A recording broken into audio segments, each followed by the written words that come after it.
Dimensional analysis, section 5.1. Dimensional analysis, also known as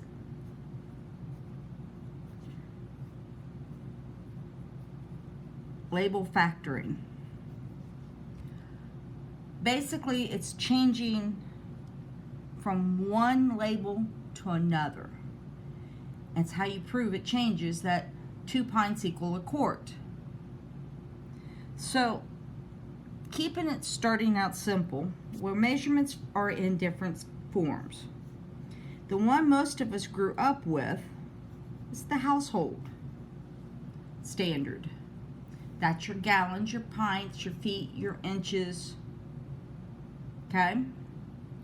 So, how does this happen? Well, we should know by now that anything over itself is 1. Or basically, 3 equals 3.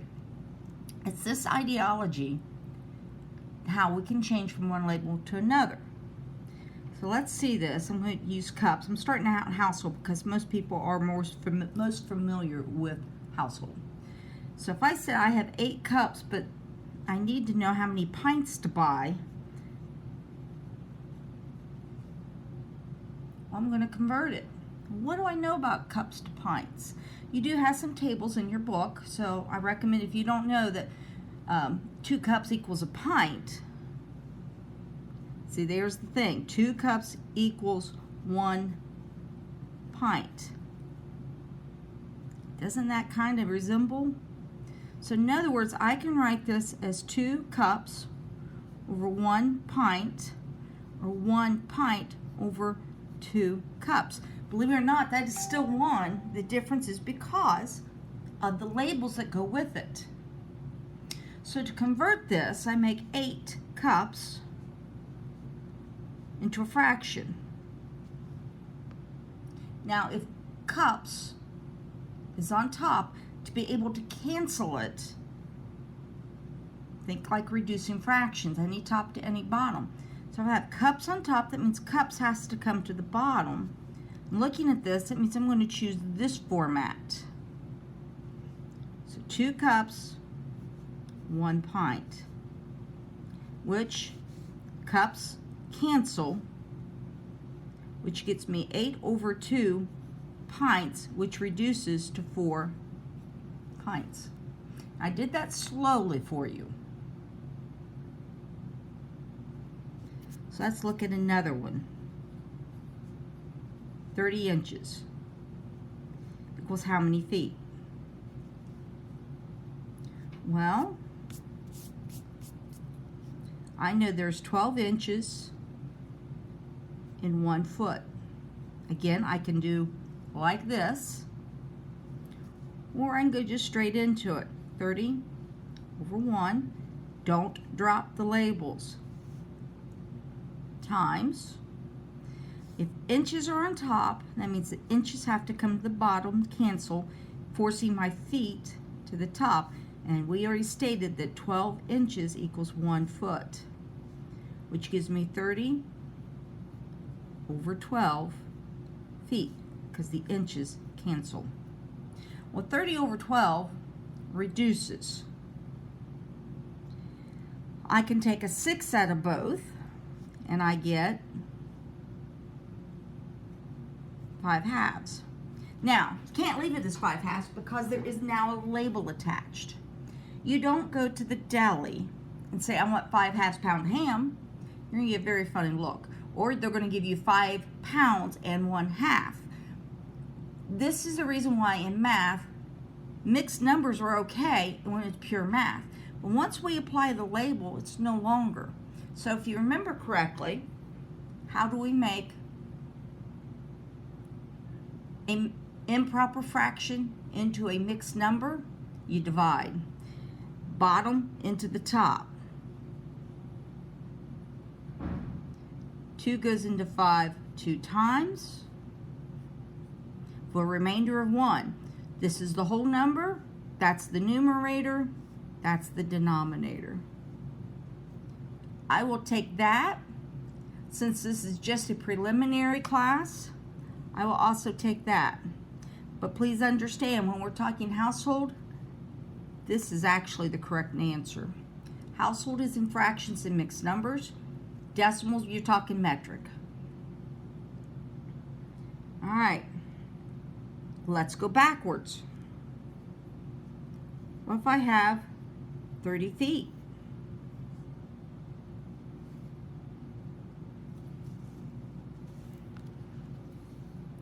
If I have 30 feet, well, feet are on top, feet to the bottom, inches to the top. Last time it was the other way around, but it derives from the original label.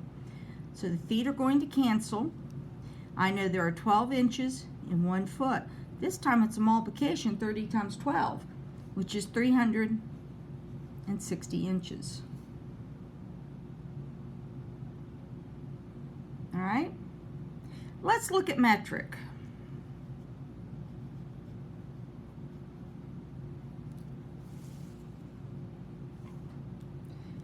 With metric, it's based off of the prefix.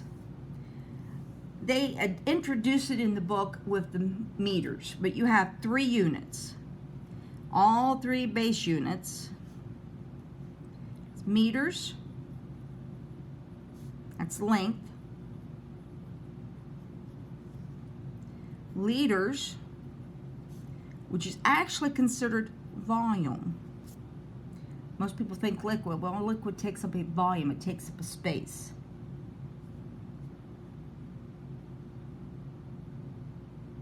And grams. Weight. Meters abbreviates with an M. Liters an L. Grams with a G. Now, these attach to the prefixes, and the prefixes are the ones that you have: a kilo, hecto,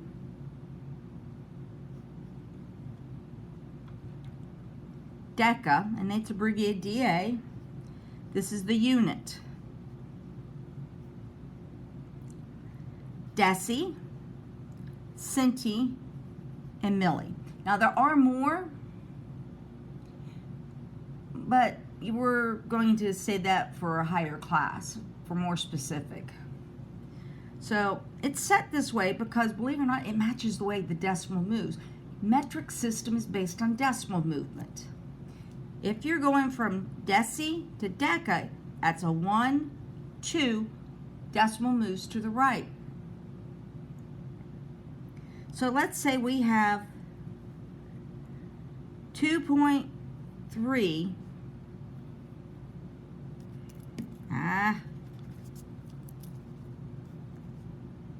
hectoliters, and I want to know how many centiliters there is.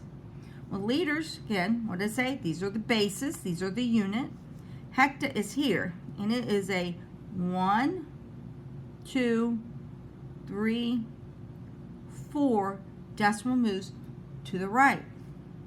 So 2.3, 1, 2, 3, 4. Backfill empty spots. So we get 23,000 centiliters equals 2.3 hectometers. All right. 480 centimeters equals how many decameters? All right, so centiliters, let me erase my arrows.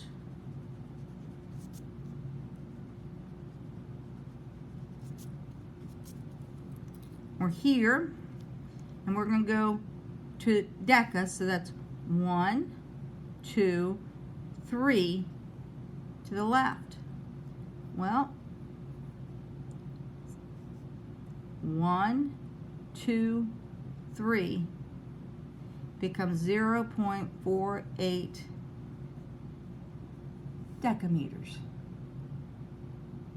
Now, I dropped the N0 because it's considered an insignificant digit.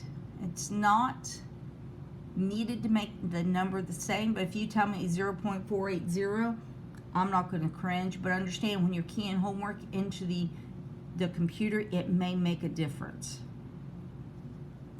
All right?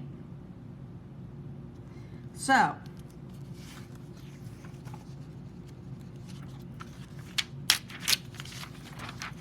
we've done symmetric.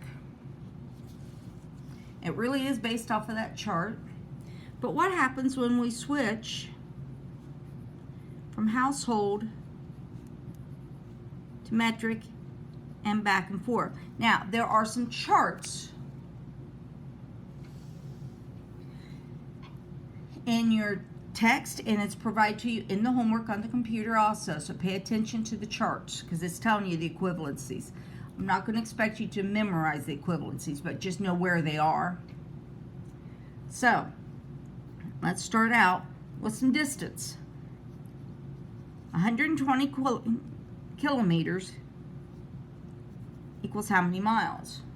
Well, some basic equivalencies. Now, these are get a squiggle because they're not exact. We're changing systems. So 1 mile equals 1.6 kilometers. 1 inch equals 2.54 centimeters. And just so you know, depending on what you're doing, these equivalencies change because they're just not that exact. 1 foot equals 30.48 centimeters. And 1 yard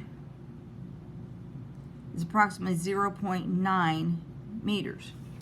There's some basic ones. So I'm going kilometers to miles, which is the top one. Like before, I put 120 kilometers over 1.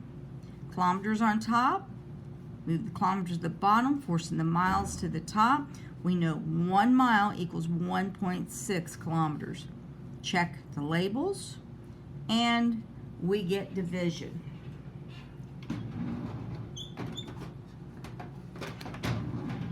And for speed reasons, I just pulled out my calculator.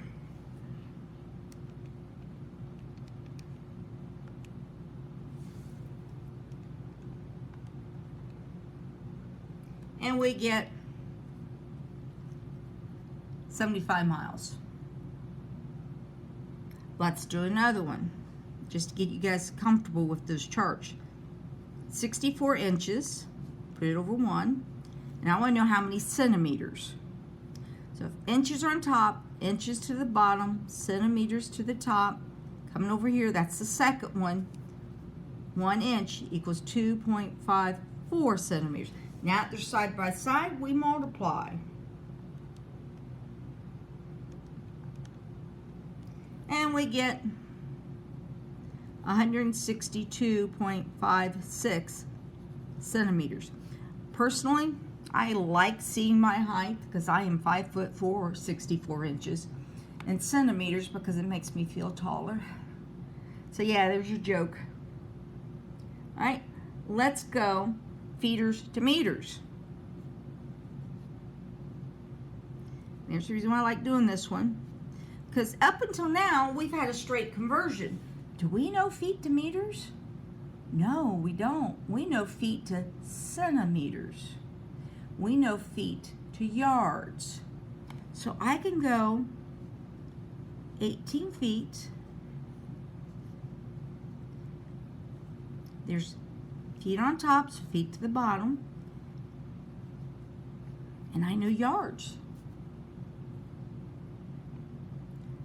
There's 3 feet and 1 yard. Now, we don't stop. I know 1 yard equals 9 meters. My feet cancel, I'm now in yards. Yards top, to cancel the yards out, they go to the bottom, meters to the top. 0.9 meters equals 1 yard. So, yards cancel. I'm now in meters. You notice I'm actually letting the labels guide me. It really does. Let the labels guide you. Now, every step across the top is multiplication, and these more long ones, every step across the bottom is division. So we're going to go 18 times 0.9 divided by 3. And we get 5.4 meters. Okay, that was a little bit more complex one. Now we're going to do more. What if we do 60 miles per hour equals how many kilometers per hour? This is a double label. We got miles and hours. Per means division. So we put one label up and one label down. All right, now there's times you're going to need to change both or one, but look at this. Hours and hours do not, we're in both. So I circle it to remind myself I don't change that. So miles are on top, miles come to the bottom, kilometers to the top. And from our chart, I know there's 1.6 kilometers per mile. Miles cancel. I now got kilometers per hour. You cannot drop the second label. You have to leave it. And that is the biggest mistake students do because they don't feel like they know what to do with it. So if you're driving 60 miles per hour, just so you know, you're driving 96 kilometers per hour. Makes you feel like you're going a little bit faster, doesn't it? Let's do one more.